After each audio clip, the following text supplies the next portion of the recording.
ಈಗ ನನಗೆ pharma association ಅಲ್ಲಿ ಚೇರ್ಮನ್ ಮಾಡಿದ್ದಾರೆ. ನನ್ನ ಕರ್ತವ್ಯ ಏನು?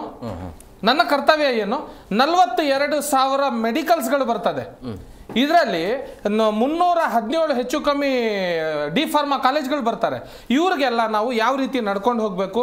ಈಗ ಸರ್ಕಾರದಿಂದ ಒಂದು ಹೆಲ್ತ್ ಮಿನಿಸ್ಟರ್ ಒಂದು ಆದೇಶ ಕೊಟ್ಟಿದ್ರು, ಟೆಪೆಂಡೆಡಾಲ್ ಅನ್ನೋ ಮಾತ್ರೆಯನ್ನ ಯಾರಾದ್ರೂ ಕೂಡ ಮಾರ್ತಾ ಇದ್ರೆ ಅದನ್ನ ಡೈಲಿ ಅಪ್ಡೇಟ್ ಮಾಡಿ, ನೀವು ತಗೊಂಡಿಲ್ಲ ಅಂದ್ರೆ ಸೇಲ್ಸ್ ಪರ್ಚೇಸ್ ಬಿಲ್ ಇಲ್ಲ ಅಂದ್ರೆ 0 ಅಂತ ಮಾಡಿ. ಎಷ್ಟು 53 ಮಾತ್ರೆಗಳು ರಿಜೆಕ್ಟ್ ಆಗಿದ್ದಾವೆ ಈ ಔಷಧಿ ಕೇಂದ್ರಗಳಲ್ಲಿ, ಹೇಳ್ತಾ ಇರೋದು ನಾನು. ಇವೆಲ್ಲ ನೀವು ತೆಗೆದು ಆಚೆ ಹಾಕ್ಬೇಕಾಗುತ್ತೆ. ಇವೆಲ್ಲ ಫುಡ್ ಸೇಫ್ಟಿ ಅಥಾರಿಟಿಲಿ ಬರಲ್ವಾ? ಇದು ಒಂದು ನೋಡಬೇಕಾದ್ರೆ ನಾವೊಂದು ಗಮನದಲ್ಲಿ, ನಾವು ಊಟ ಮಾಡಿದ್ಮೇಲೆ ಮಾತ್ರ ತಿನ್ನಲ್ವಾ ನಾವು? ಇದೆಲ್ಲ ಬರ್ಬೇಕಾದ್ರೆ ಯಾವುದೇ ಆಫೀಸರ್ನ ಕೇರ್ ಮಾಡ್ಕೊಂಡಾಗೆ ನಾವು ಬದುಕಬೇಕಾಗಿರೋದು.